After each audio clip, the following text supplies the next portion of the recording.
Yes, fun group. If the intense heat was any indication, it is officially patio season here in the Twin Cities and in much of the country. Hi, Seattle. And if you don't know where to go, our next guest has a full list to get you out and enjoying your favorite drink. Give it up for Stephanie Hansen. Hi. Hi, friend. Oh, nice.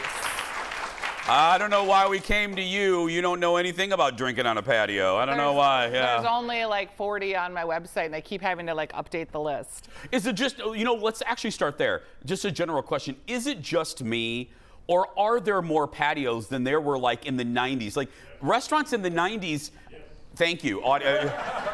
There's a random male voice coming from, yeah. I need an intern. Are you hiring? Yeah. But right? Yeah, absolutely. And I think partly COVID was part of that because people wanted to be able to have open air dining. And a lot of the cities relaxed their sort of stringent rules a little bit. So even the smallest places could put, 5 or 6 tables out in front. And everyone's making maximum use of patio season. Is that right, sir? You got it. Okay, I was just checking. I want them to come back. Monday's audience was good. I want these people to come back every day. We should pay them, yeah. Tuesdays was good too. Okay. This is She Knows Her Stuff. This is Stephanie Hansen's best patios in the Twin Cities. Let's start with Minneapolis, O'Shaughnessy. All right, so on my list, I had like patios that have been open for a long time, but we decided to highlight some of the newer patios. So these would be patios that have been opened in the last couple of years. Oh, fun, okay. So O'Shaughnessy Distilling is a large distillery that's located next to Surly Brewing, and there's like a patio on every single level or chairs sitting outside. Like it is the most welcoming outdoor space. They have a giant Airstream in the front of it that is doing slushy drinks. And they're making all their own Keeper's Heart whiskey, Keeper's Heart bourbon, Irish infused, American Irish whiskey is what Why am I here? Why don't we just put a microphone on all of it? They are the most, I love it. They're my co-hosts today. Yeah. Drinks. Yeah. They're my people. So it's just a really fun spot. And if you haven't been yet, you really should check it out. Another place that gets a lot of buzz, Malcolm Yards. Yes. This is like, again, same part of town. It's really getting redeveloped over there.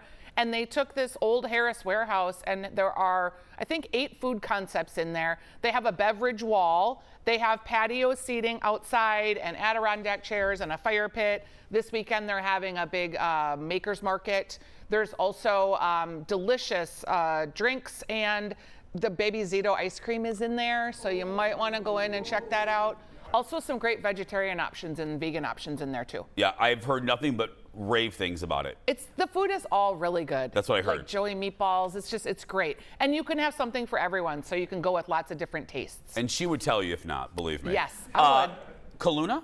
Yeah, Kaluna, hands down for me, the most beautiful patio addition to the Twin Cities. Wow. It is so stunningly gorgeous outside. And they have this little patio that you can rent for like 10 to 15, or you can rent half the patio. And then they have all of their restaurant patio seating. You can easily get a reservation online, not an easy reservation, but it's easy to schedule. So if you're planning on going to Kaluna, you want to think ahead for big events.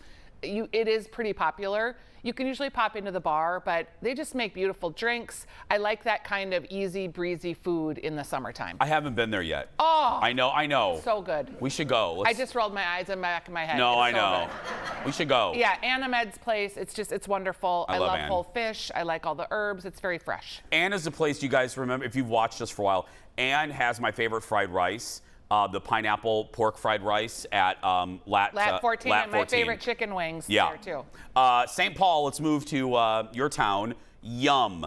Okay, so Yum has been in St. Louis Park. St. Louis Park. They have another location that is escaping me. I want to say maybe further out Minnetonka. Thank you. But they opened one in St. Paul, right at Snelling and Selby. They did something kind of interesting where they took the sidewalk and encased it. And then they have these like screened in windows. So it's like a permanent looking structure, but it's not. So it's very open, but if it's raining or if you're someone that needs a lot of shade and you still want outdoors, you should go to Yum and have the patty cake. West Metro, Grocer's Table. Yeah. You guys, this is just a beautiful spot. It's close to the lake. It's got a great patio. They have boards like brunch boards, charcuterie boards. Her boards are beautiful, and they've got a little market in there, so it's a great spot. And then South Metro, the Mescalito. Thank you for saying that. I was reading this going, no way I'm saying that. Yeah, yeah. In Apple Valley, and there's 100 outdoor seats. And if you like mezcal, they've got really fun, fresh mezcal drinks. The patio is really gorgeous. South Metro, you know, the suburbs are getting more things, but this is something that if you're Bloomington on South, you want to check it out. It's really lovely. Believe me, and Steph knows this. Steph does not venture out like down to the burbs much in the South Metro. So I'm just saying. I grew up in Bloomington. I know you did, but now tell me the last time you were in Burnsville. Thank you. So I'm saying, if a place. I cannot tell a lie. It's been a while. Apple Valley, go. When was the last time you were there? Probably when I went to the Minnesota Zoo this winter. Okay, that didn't work. Anyway, but if my point is, if it made your list, it's really good. Yeah, no, it is. And you know, you're always looking for places in the suburbs because we talk about the cities a lot. Yeah. You talk about the places where the most people are, but this is a good one. Drive out there, enjoy your evening. Big food news when we come back. Back in a moment with Steph.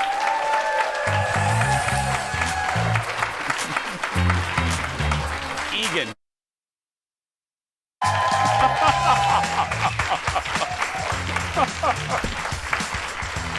Back with my friend Stephanie Hansen, and we're talking food news. You know, Steph's in the middle of it. If there's food news, Steph hears about it, and we can't ignore the big news of the week. Minneapolis restaurant Awami won a National James Beard Award for Best New Restaurant. This is a big deal again. You know, the James Beard Award, it's the Oscars of the food world, and it's the first Twin Cities restaurant to win the award. And Steph, you've been there, right? Oh, yes. I knew when I saw that they were nominated that their potential for winning was great. This is a restaurant like no other. So they only use ingredients that were here during the time of the indigenous people before we were colonized. So they do not use flour. They do not use table sugar. They really only use the ingredients that would be on hand that the Native Americans used. And they cook you the most beautiful meals. And it's not easy to do if you think about without all those grains and the sugars and the sweeteners. And it's a beautiful place. It's very welcoming. It's built in a beautiful spot that overlooks the Stone Arch River or Stone Arch Bridge and the river. And Sean Sherman is just a wonderful person. He's done a great job bringing this restaurant with his business partner, Dana Thompson, and it's amazing. It's amazing, and it's on my little trail when I go for a run, and I haven't been in there yet. But every time I look at it, and then I get really mad because some taggers tagged the building. And I thought, really, you're going to put graffiti on this place trying to do good? I know, that's a heritage place that's been there.